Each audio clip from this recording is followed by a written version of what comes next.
dans un nouveau carnet de lecture. Je vous laisse vous installer bien confortablement. On est parti pour une petite demi-heure de blabla livresque. Nous sommes le dimanche 24 septembre aujourd'hui. Il fait beau, il fait chaud, ce qui est assez exceptionnel je trouve parce que bon, 20 degrés pour une fin du mois de septembre c'est assez dingue, mais bon voilà, c'est comme ça, hein, voilà. Je suis accompagnée de ma tasse de café. Je suis bien préparée pour vous parler de mes lectures en cours. Je voulais surtout vous parler de ma lecture que j'ai en cours sur liseuse. Donc ma liseuse n'est pas allumée, mais voilà, je la lis sur Kobo, qui est une lecture pour un partenariat avec NetGalley et avec la maison d'édition Le Cherche Midi. C'est une lecture qui va paraître le 28 septembre, donc la semaine prochaine. Il s'agit du premier tome de la saga Les Trois Dahlias, et donc le premier tome s'appelle Meurtre à Aldemer House. Il s'agit d'une saga de Cozy Mystery qui ressemble un petit peu, enfin qui fait penser, faut pas dire que ça ressemble, mais ça fait penser un peu à Agatha Christie. Donc c'est pour ça que c'était plutôt plaisant et plutôt intriguant comme premier tome de saga. Et donc, je suis plongée dans ce roman depuis lundi. Je lis cette lecture en lecture commune avec Coralie, donc du compte Coralie et Écoute. Je vous remets son pseudo juste ici. Et puis je vous raconte tout ça. L'histoire est un peu particulière puisque tout tourne autour d'une autrice, Lettice Davenport, qui est donc un peu l'équivalent d'Agatha Christie. Elle est surnommée la princesse des poisons et donc c'est une autrice très connue de romans policiers, autrice qui est désormais décédée, et donc la mission de la famille de Lettice et notamment son neveu, je crois, Hugues, c'est de transmettre tout l'héritage de l'autrice et de continuer à faire connaître les romans et les sagas policières de Lettice Davenport. Et donc, dans cette transmission d'héritage, forcément, il va y avoir un certain nombre d'événements organisés. Et parmi ces événements, il y a une convention qui a lieu tous les ans et qui est organisée à Aldemer House, qui n'est autre que le manoir familial de la famille Davenport.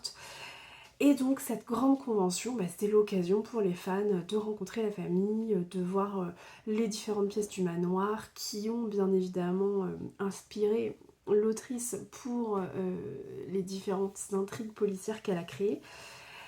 Et cette année-là, pour cette convention, l'organisateur de la convention, qui s'appelle Marcus, a vraiment tablé hyper fort puisqu'il a invité 3 actrices célèbres. Il a invité Rosalind, je ne sais plus son nom, mais Rosalind, Caro et Posy, qui sont les 3 actrices qui ont eu l'occasion ou vont avoir l'occasion de jouer le rôle de Dahlia Lively, qui n'est autre que le personnage principal des enquêtes créées par Lettice Davenport. Donc en fait, toutes les 3, c'est d'ailleurs pour ça que la saga s'appelle Les Trois Dahlias, puisque toutes les 3, elles sont Dahlia Lively, je vais y arriver. Voilà, donc elles incarnent Dahlia Lively, et donc forcément les fans sont complètement en furie à l'idée de rencontrer les actrices. Et donc c'est tout ça qui va se passer. Donc le roman se passe un peu en huis clos parce que tout se passe au manoir d'Aldemer House, et tout se passe en l'espace d'un long week-end prolongé finalement. Donc c'est assez restreint en termes de temporalité et en termes de lieu, puisqu'on est vraiment dans un huis clos.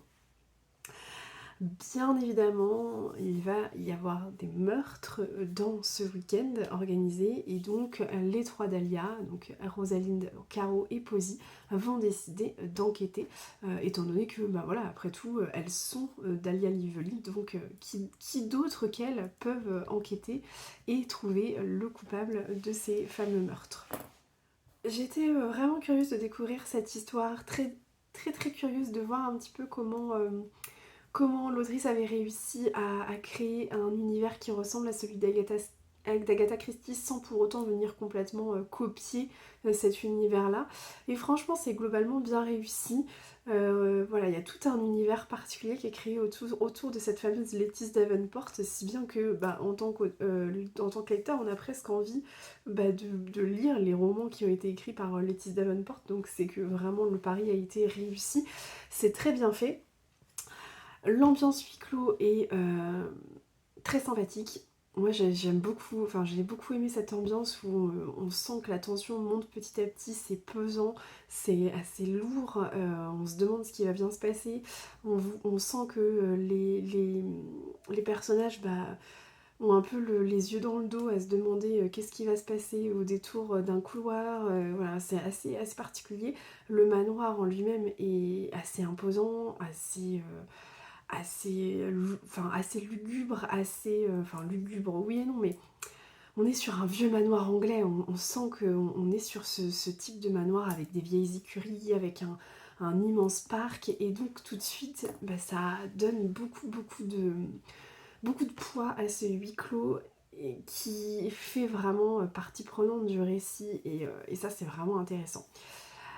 Après, bon, je ne l'ai pas terminé encore, hein. Je vais vous expliquer un petit peu ce que j'en pense sans avoir terminé, donc je vous reviendrai vous redonner mon avis à la fin. Mais c'est vrai que pour l'instant, j'en suis au chapitre 25, il y en a une trentaine, je crois. Et je trouve qu'il y a beaucoup de longueur, finalement, dans ce livre-là. Et c'est ce qui m'empêche de l'apprécier, je pense, à sa juste valeur. Il y a trop de longueur, ça traîne, ça traîne, ça traîne. Il nous faut au moins 10 bons chapitres avant de rentrer dans le vif du sujet. Il y a beaucoup de personnages, donc effectivement c'est pas mal parce que l'autrice prend le parti de décrire chaque personnage, d'expliquer au lecteur qui est qui, donc ça c'est bien parce qu'au moins on n'est pas complètement perdu. Mais d'un côté on a envie de lui dire passe la seconde là parce que c'est long, et effectivement ça traîne un peu en longueur, et même après, même une fois que l'enquête est lancée, l'intrigue est lancée, et il y a encore des longueurs. Et ça me freine un peu. Donc, à voir. Je vais voir la fin du roman, je vais voir ce qui va se passer. Peut-être que je viendrai vous dire que finalement, la fin est tellement incroyable que ça vient balayer ces petites longueurs. Peut-être pas, je vous en reparlerai. Mais c'est vrai que je m'attendais pas à ce qu'il y ait autant que le récit soit aussi lent, en fait. Je m'attendais pas à ça. Donc, on va voir. Sinon, côté lecture, je n'ai rien commencé d'autre. Alors c'est pour ça que j'ai un peu l'impression de me traîner, parce que ce roman-là, je l'ai démarré lundi avec Coralie. Là, on est dimanche, donc ça fait plus d'une semaine que je lis le même livre. Honnêtement, ça m'arrive assez rarement. Donc là, j'ai vraiment l'impression d'être très très lente dans ma lecture, et j'ai très envie de finir le livre aujourd'hui pour passer à autre chose, parce que là, je commence à saturer un petit peu. D'ailleurs, si je le finis pas aujourd'hui, je pense que je commencerai quand même quelque chose d'autre demain, parce que là j'ai besoin en fait de changer, j'ai besoin de changement. Je passais plus d'une semaine sur un livre, c'est que c'est vraiment, soit c'est un très gros livre, une très grosse brique et je l'ai prévu, soit c'est quelque chose que je traîne un peu et là ça commence à devenir un peu tendu. Donc on est plus dans la deuxième solution, enfin situation malheureusement, donc bon, on verra. Sinon, je voulais également vous parler du petit craquage que j'ai fait, puisque je suis allée à Leclerc vendredi soir. Voilà, j'y allais vraiment, j'y allais pour des courses alimentaires, hein, rien de foufou. Mais en fait, dans le Leclerc où je suis allée, ils ont mis en place un corner occasion avec des livres d'occasion. Mais très mauvaise idée de faire ça, forcément, que moi je vais m'arrêter. Donc je m'arrête dans le corner, qu'est-ce que je vois ? Un long, si long après-midi de Inga Vesper, qui est dans ma wishlist depuis qu'il est sorti, je pense. Donc je l'ai acheté, hein, ni une ni deux, donc voilà, vous l'avez, produit d'occasion, je vais même pas encore enlever la petite étiquette là. Après coup, je me suis dit que c'était un peu débile ce que j'avais fait, que c'était bête franchement, parce qu'il est sorti en poche, donc j'aurais pu l'acheter en poche, mais enfin bon bref, je l'ai eu en occasion. Et je fouille dans le rayon, regardez sur quoi je tombe. Le dernier roman de Denis Lehane. Le silence, que j'ai vu passer un nombre de fois incalculable, édité chez Gellmeister. Bon, forcément, j'ai craqué aussi. Donc vous avez aussi la petite pastille d'occasion. Donc voilà, bon bref, je suis ressortie avec tout un tas de trucs qui n'avaient rien à voir les uns avec les autres, mais je suis surtout ressortie avec ça, du Leclerc. Chose improbable, mais chose vraie. chez Leclerc, ils font de l'occasion carrément dans le magasin. Voilà, un corner de livres d'occasion. Je vous lis quand même les quatrièmes de couverture parce que bon, alors celui-ci je pense que vous le connaissez parce que vous l'avez sûrement vu pas mal passer.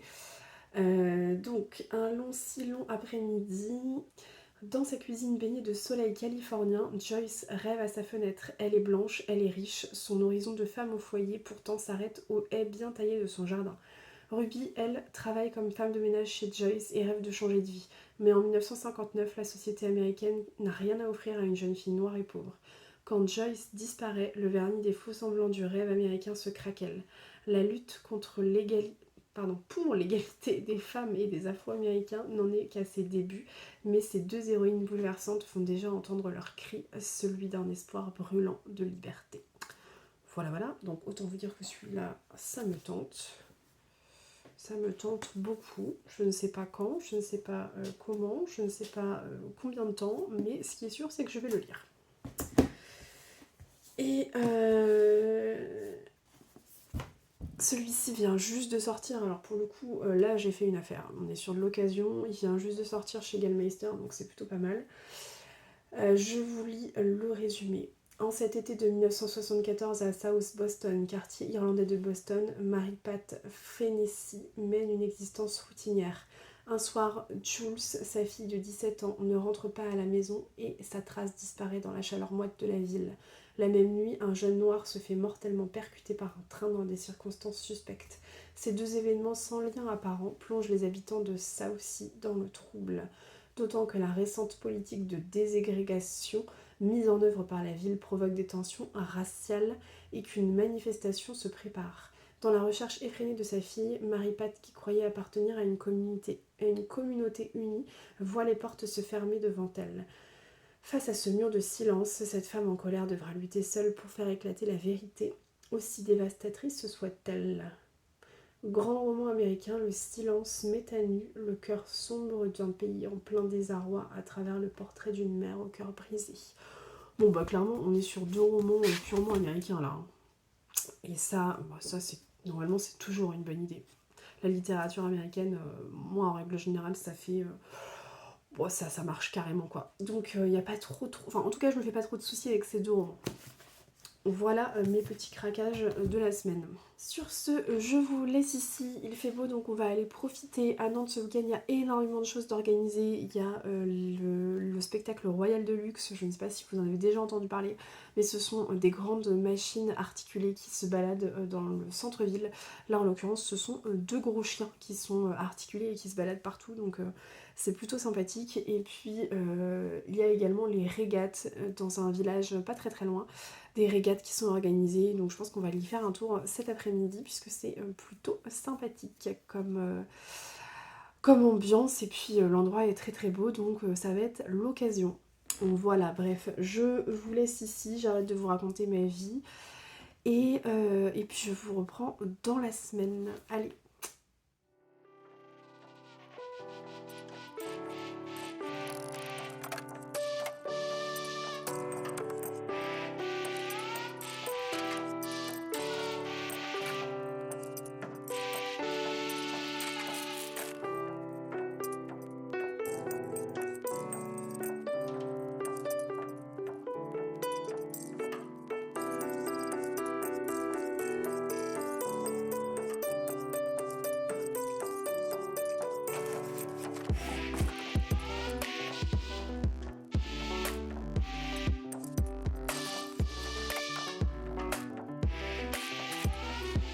Hello, on est lundi, fin de journée et je vous reprends en vidéo pour vous faire un petit update lecture. Du coup, je vous avais laissé en vous disant que j'étais en pleine lecture du premier tome de la saga Les Trois Dahlias, qui est publié aux éditions Le Cherche Midi, qui paraît là le 28 septembre, donc dans 3 jours. Alors, avant toute chose, petite correction, je vous avais dit que le premier tome s'appelait Meurtre à Aldermer House, et en fait pas du tout, ça s'appelle Meurtre à Aldermer House, donc mea culpa, désolée pour ça. C'est vrai que c'est pas forcément hyper évident à prononcer pour un français, un franco-français, donc bon, voilà, bref. Mais voilà, maintenant que ce petit correctif a été fait, je peux vous donner mon avis final. Alors, j'ai réussi à lire l'intégralité du roman, donc je vous avais quitté, il me restait que 5 ou 6 chapitres, donc j'ai pu découvrir le dénouement de l'histoire et j'ai beaucoup aimé ce dénouement. C'est extrêmement bien fait, très bien ficelé, avec une vraie scène de dénouement, avec une vraie scène qui dévoile vraiment toutes les questions qu'on se posait sur l'intrigue. Une scène qui est assez longue, qui est très prenante et qui est vraiment bien ficelée. Donc ça a permis de remonter un petit peu, enfin en tout cas le livre est un petit peu remonté dans mon estime. J'ai vraiment beaucoup aimé ce dénouement, hein. Il y avait beaucoup de rythme, c'était vraiment très sympathique. Donc mon avis final reste quand même pas un coup de cœur puisqu'on est sur un livre qui, comme je vous le disais, est un petit peu inégal au niveau du rythme. On a des passages qui sont vraiment très lents et on en a d'autres où le rythme s'accélère un petit peu, notamment ce fameux dénouement où pour moi le rythme il est vraiment à son apogée. Mais c'est dommage que ce rythme-là, on ne l'ait pas eu sur toute l'intégralité du roman. Voilà. Après, à voir ce que ça donnera pour le second tome. On a un petit avant-goût de ce qui va se passer puisque on a on a un petit teaser à la fin qui nous tient un peu en haleine. Donc j'ai envie de dire vivement le deuxième tome. On verra ce que ça donne. Mais ça reste un premier tome qui plante un peu le décor, qui reste sympathique, même si, encore une fois, le rythme est un petit peu inégal. Du coup, suite à cette lecture terminée, je voulais commencer une nouvelle lecture papier. J'ai fait un petit sondage sur Instagram la semaine dernière pour vous faire choisir ma prochaine lecture. En fait, j'avais très envie de lire un thriller, mais j'arrivais pas à me décider sur le thriller en question. Donc je me suis dit que j'allais vous poser la question directement. J'avais proposé 3 thrillers, un Claire Favant, Apnée Noire, le dernier roman, le dernier thriller de Pier Giorgio Pugliese, Le Chant des Innocents, et Les Sorts de Montmort de Jérôme Loubry. Donc 3 thrillers bien hardcore normalement. Et j'avais vraiment envie de ça, donc ça tombait très bien. Et finalement, vous avez choisi le dernier de Pier Giorgio Pugliese, qui n'est autre que Le Chant des Innocents, que j'ai acheté très récemment, puisque je l'ai acheté là, début septembre. Il est sorti début septembre, c'est la rentrée littéraire de Gallmeister, donc on est sur un livre très récent. Et je suis ravie de l'avoir commencé. Je l'ai débuté, j'en suis déjà page 75, c'est du Pier Giorgio Pugliese, ça se dévore. Donc pour vous faire un petit récap sur l'auteur, donc on est sur un auteur italien, vous en serez douté je pense avec le nom. C'est un auteur qui est né en Sardaigne, qui connaît très bien la Sardaigne et qui plante ses décors en Italie, parfois en Sardaigne mais quand même globalement en Italie. Italie du Nord, je crois même, puisque ça se passe très souvent aux alentours de Milan. Le premier tome de sa saga s'appelle L'île des âmes. Il est édité chez Gallmeister, il est même sorti dans la collection Totem, qui est la collection poche finalement de Gallmeister. Premier tome très bon que j'avais beaucoup aimé, où on découvre 2 enquêtrices, Eva Cross et Mara Rice, et donc il y a toute une enquête qui se passe en Sardaigne pour le coup. Le décor est vraiment impressionnant puisque on a vraiment... c'est très immersif, on a vraiment l'impression d'être en Sardaigne. Et donc toute l'enquête se passe ici. Le second tome réunit encore une fois les 2 enquêtrices, Eva Cross et Mara Rice, et on a un nouveau inspecteur qui arrive, un nouveau inspecteur commissaire, je ne sais plus trop, un nouveau policier qui débarque et qui s'appelle Vito Strega, et Vito Strega vient de Milan, et donc du coup le trio fonctionne ensemble et va résoudre une enquête que l'on a dans le 2e tome qui s'appelle L'illusion du mal. 2e tome qui a été publié chez Gallmeister, également en grand format comme celui-ci, mais il vient de sortir pendant la rentrée littéraire au format poche, donc dans la fameuse collection Totem. Donc L'illusion du mal, le 2e tome, franchement j'avais eu un énorme coup de cœur pour ce livre, cette enquête était dingue, le trio de personnages, le trio d'enquêteurs fonctionne du feu de Dieu, et ça avait vraiment donné un roman explosif que j'avais adoré, donc j'avais vraiment très hâte de découvrir le 3e tome qui est donc Le Chant des Innocents. Et finalement, en faisant quelques recherches, je me suis rendu compte que ce n'était pas vraiment la suite logique des 2 premiers tomes. En fait, on est sur un préquel ici. Donc on est sur une histoire qui se passe avant les 2 premiers tomes et qui ne concerne pas Eva Cross et Mara Rice, puisqu'ici on ne retrouve que Vito Strega dans ce roman-là. Donc à voir ce que ça va donner. Bon, l'enquête de base est déjà hyper prenante. Pier Giorgio Puglisi, il a une plume qui est complètement addictive. Il fait quelque chose qui est juste parfait quand on est sur un roman addictif comme ça, c'est qu'il fait des chapitres très très courts. Les chapitres ils font 2-3 pages grand maximum, donc finalement ça donne énormément de rythme au roman et on n'a qu'une hâte, c'est d'en savoir un petit peu plus. Je vous fais pas le topo pour l'instant, j'avance un petit peu, je vous en reparlerai, mais merci d'ores et déjà pour ceux qui l'ont sélectionné sur Instagram parce que je sens que je vais passer un très très bon moment avec Pier Giorgio Puglisi. Pour moi, ça reste une valeur sûre au niveau des thrillers, c'est le 3e roman que je lis et vraiment, vraiment, c'est du très très haut niveau, du très très bon. Roman policier, thriller même, parce qu'on est plus que sur du roman policier, là on est vraiment sur un bon thriller. Donc si vous cherchez un auteur de ce genre-là, que vous avez du mal à trouver un auteur qui vous accroche et qui vous embarque directement, et ben n'hésitez plus, tentez le coup avec Pier Giorgio Puglisi parce qu'il devrait vraiment vous satisfaire. C'est tout ce que j'avais à vous dire pour aujourd'hui. Dans l'idéal, un de ces 4, il faudra quand même que je vous parle de ma lecture audio puisque j'avance quand même pas mal là. Je suis rendue à 5 heures d'écoute à peu près. Donc je pense qu'il va être temps que je vous fasse un petit récap, un petit résumé de cette lecture audio. Mais ce sera pas pour ce soir. J'ai encore 2-3 petits trucs à gérer niveau boulot. Je sais pas si vous voyez, j'ai mon ordi qui est par là. Je suis installée dans le coin. Du coup, il faut que je gère mes 2-3 petits trucs niveau boulot, puis après je file chercher mon fils chez la nounou, et alors là, après, on rentre dans le fameux tunnel du soir, donc je ne réponds plus de rien. Bref, je vous laisse là et je vous reprends plus tard.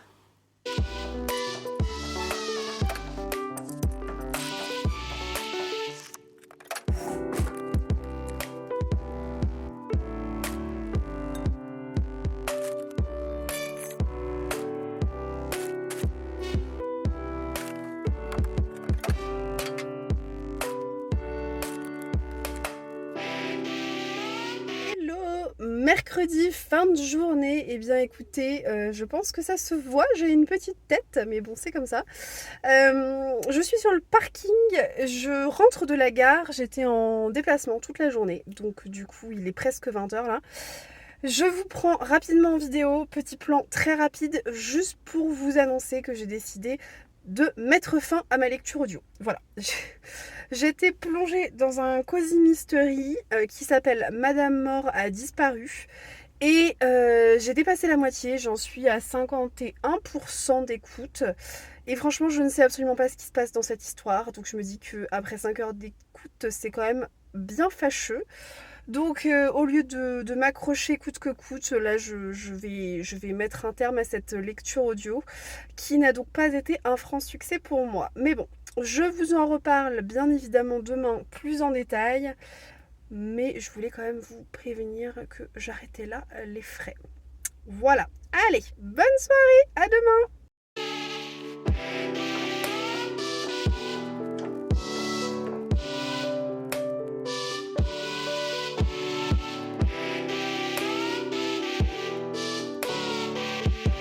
Hello, on est samedi 14 h, c'est l'heure du café et c'est l'heure de venir vous parler de mes lectures.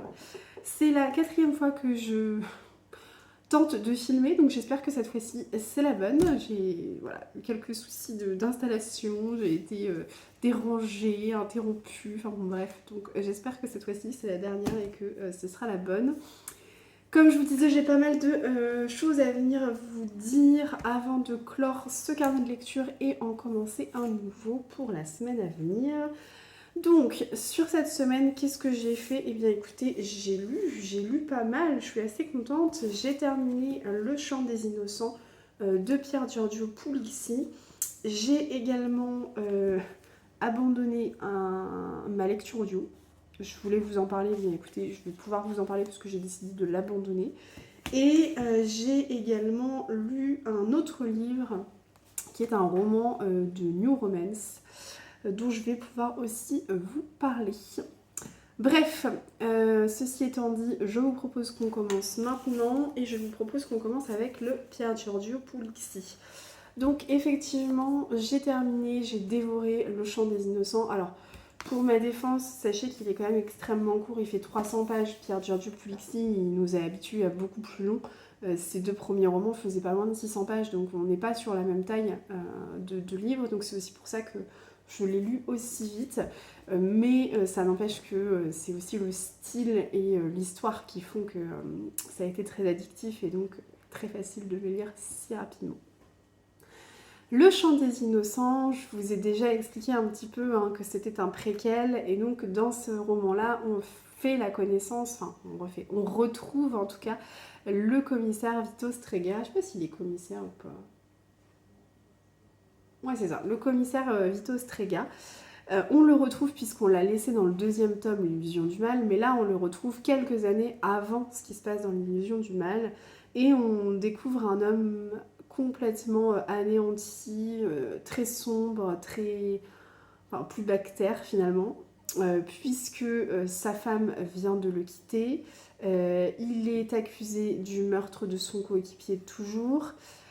Il est suspendu de la police à cause de ça, bien sûr, et il doit prouver qu'il est en capacité d'être réintégré s'il veut reprendre son travail. Et donc pour ça, on le force à suivre des séances de psychothérapie. Donc il est quand même sur un mood pas terrible, hein. Faut quand même se l'avouer. Il a pris un appartement, il vit tout seul avec un chat, voilà, il est séparé depuis 4 ou 5 mois dans le roman. Et vraiment, sa vie personnelle et sa vie professionnelle ne sont plus qu'un champ de ruines. Et c'est assez compliqué pour lui. Donc en fait, on débarque, nous, en tant que lecteurs, dans cet environnement-là. Et très rapidement, des meurtres surviennent. Et ce sont des meurtres qui sont très particuliers puisqu'ils sont perpétrés par des adolescents qui ont entre 13 et 15 ans. Les adolescents assument totalement leur meurtre, c'est-à-dire que quand ils sont arrêtés par la police, quand ils sont pris en flagrant délit, en flagrant de meurtre même, sur la scène de crime, ils sont arrêtés mais ils sont comme en transe et ils ne regrettent absolument pas leurs actes. Donc on est sur des meurtres très violents, très sanguinolents et surtout très particuliers puisqu'ils sont vraiment perpétrés par des enfants finalement, des adolescents de 13 ans. Oui, c'est un enfant, un adolescent de 13 ans. Donc du coup, Vito Strega étant suspendu, on va quand même lui demander son avis, enfin c'est une de ses collègues avec qui il s'entend bien qui va lui demander son avis en tant qu'expert, mais il va devoir passer un peu par des chemins détournés pour enquêter sur cette affaire, puisqu'il ne peut pas le faire par la voie officielle. Donc ça c'est l'histoire de ce roman-là, de ce préquel-là. En toute honnêteté, moi j'ai été hyper contente de retrouver mon commissaire italien chouchou, Vito Strega. Vraiment c'est un personnage que j'aime énormément. Et donc là j'étais contente de le retrouver et j'étais surtout contente d'en apprendre un petit peu plus parce que c'est vrai que dans L'Illusion du Mal, il est un peu catapulté comme ça sur une enquête qui concerne deux enquêtrices qu'on avait déjà eu l'occasion d'apprendre à connaître dans le premier tome. Et on n'en sait pas trop sur sa vie, on sait juste qu'il a vécu des choses pas évidentes, pas faciles, mais on n'en sait pas plus. Et là, du coup, voilà, on a enfin les réponses à nos questions et on se dit, ok, on comprend mieux pourquoi c'est un personnage aussi torturé, aussi sombre, aussi complexe. Et ce préquel, finalement, c'est le rôle qu'il joue dans la saga, à mon sens. Je peux comprendre la frustration de certains lecteurs parce que j'ai lu quelques avis qui laissaient entendre effectivement qu'on n'était pas sur une enquête très développée.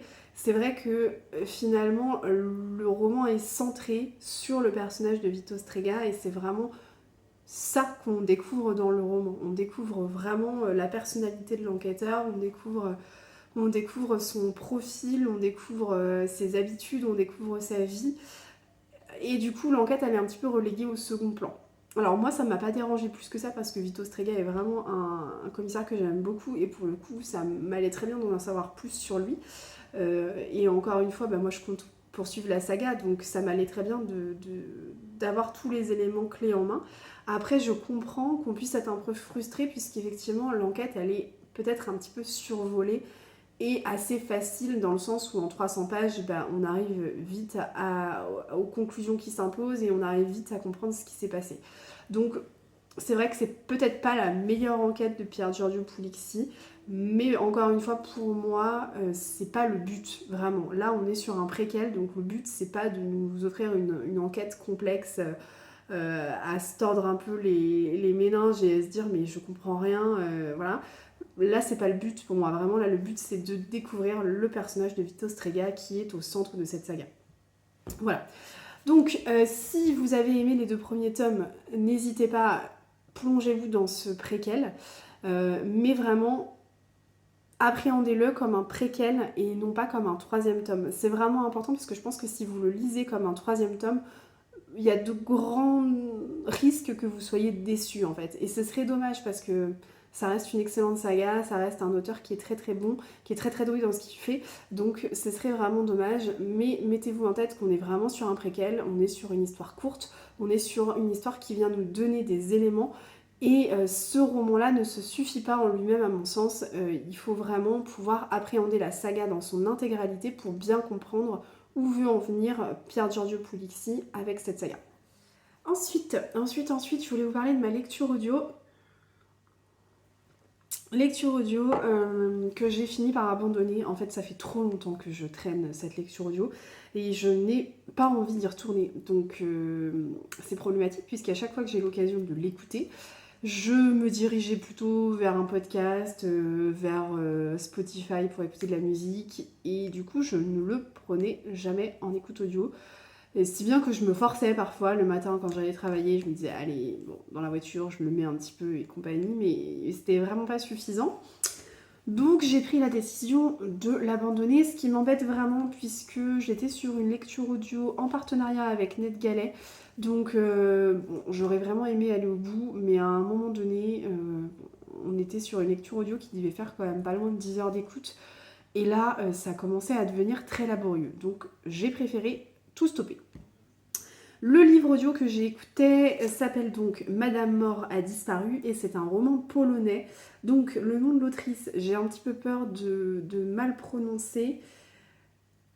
Elle s'appelle, je regarde sur l'ordinateur en même temps, hein, mais elle s'appelle Marila Zimikova, je pense, quelque chose comme ça. Donc toutes mes excuses si j'ai très mal prononcé, ce qui est fort probable. Mais voilà, donc Madame Mort a disparu, c'est le livre que j'ai écouté. C'était un cozy mystery, c'est un premier tome d'une saga de cozy mystery. Donc on est sur un cozy crime, mais version polonaise, en gros. Franchement, honnêtement, j'étais assez curieuse de découvrir ce cozy mystery un petit peu polonais. Donc j'étais très contente d'obtenir ce partenariat avec NetGalley. Dans ce premier tome, on fait la connaissance de Sofia Turbotinska, voilà, je suis en train de me dire, donc Sofia Turbotinska, qui est une bourgeoise arriviste mariée à un professeur d'université, professeur de fac, et qui est bien décidée à tout mettre en place pour se faire une place dans le monde de la haute bourgeoisie. Dans le monde, enfin c'est dans la haute bourgeoisie de Cracovie, et chose que je ne vous ai pas dite, l'histoire se passe à la fin du 19e siècle à peu près. Elle décide même pour cela et pour se faire bien voir d'organiser une collecte pour les indigents d'une institution pour les personnes âgées, donc une sorte de collecte pour les personnes qui vivent dans une maison de retraite, hein, on pourrait appeler ça comme ça. Mais très vite, l'une des résidentes est retrouvée morte dans le grenier, donc elle s'appelle Madame Mort du coup, hein. Et Sofia est persuadée qu'il s'agit d'un crime, enfin en tout cas d'un meurtre, et elle décide de mener l'enquête. Voilà un petit peu le contexte de base. Donc sur le papier, moi je trouvais que c'était plutôt intéressant, plutôt sympathique. Je me suis dit que c'était plutôt prometteur même pour un premier tome. Mais bon, ça n'a pas fait du tout. Alors déjà j'ai dû m'y reprendre à 3 fois pour écouter le premier chapitre. J'ai eu un mal fou à rentrer dans l'histoire. Parce qu'il y a énormément de personnages et j'avais du mal avec les noms des personnages, je m'y retrouvais pas. Donc j'ai dû réécouter le premier chapitre 3 fois. avant de comprendre en fait que le personnage central c'était Sofia Turbotinska, pardon, je vais y arriver. Heureusement quand même, le second chapitre nous permet de mieux comprendre, de mieux appréhender tout ça, mais c'est vrai que ça a été un peu chaotique au début. Et je me suis dit, oula, ça commence mal, ça part mal. Petit souci, alors une fois que j'ai pu identifier Sophia comme étant l'enquêtrice principale, là je me suis dit que ça allait être quand même doublement compliqué puisque c'est un personnage que j'ai trouvé antipathique, qui est opportuniste, qui est méprisante à souhait. Et je me suis absolument pas attachée à elle. Franchement, elle me tapait un peu sur le système. Donc, à partir de là, je me suis dit, bon, ok, ça va être vraiment, vraiment, vraiment difficile. Donc, en fait, dès les premiers chapitres, je me suis retrouvée dans une écoute audio laborieuse. Je ne sais pas si ça aurait été différent dans le cadre d'une lecture classique sur papier. Honnêtement, je ne pense pas, parce que c'est pas le livre audio qui fait que j'ai pas accroché. Je pense vraiment que c'est le grand nombre de personnages, la complexité de l'histoire au début, le personnage de Sophia qui m'a vraiment tapé sur le système, et l'enquête en elle-même, je l'ai pas trouvée intéressante. En fait, elle arrive comme un cheveu sur la soupe. Et c'est un peu triste à dire, mais moi je m'en fichais un peu de savoir ce qui avait bien pu se passer pour Madame Mort. Ça ne m'intéressait pas. Et en fait, l'enquête elle tourne en rond. On voit bien que Sofia Turbotinska elle est absolument pas professionnelle. Et en fait, elle fait des espèces de raccourcis sur des trucs où on se dit, mais. Et ça tourne en rond, ça n'avance pas. Et à un moment donné, je me suis dit, mais on est rendu à. J'ai écouté quand même 5 heures, donc j'ai écouté à peu près la moitié. Et il ne se passe rien, enfin on n'en sait pas plus en fait. Au bout de 5 heures, on sait toujours pas ce qui s'est passé, on n'a toujours pas un petit élément qui nous fait penser qu'il va se passer quelque chose ou il se passe rien. Donc j'ai trouvé ça très très long. L'autrice a quand même essayé de glisser quelques touches d'humour. C'est un humour un peu pince sans rire. Honnêtement, j'ai pas trop accroché non plus avec l'humour. Donc bon, ça a été un peu un flop pour moi. Ce qui est dommage honnêtement parce que je trouvais que l'idée était plutôt sympa. Un cozy crime version polonaise comme ça, bah, ça change. Mais bon, moi je vais m'arrêter là. Je ne lirai pas le deuxième tome, hein, puisque je suis même pas allée au bout du premier, donc non. Mais sachez que si ça vous intéresse et que si vous avez quand même envie de vous faire votre propre avis sur ce livre-là, le deuxième tome est également sorti. Alors j'essaierai de vous retrouver le titre, mais il est sorti il n'y a pas si longtemps. Donc voilà.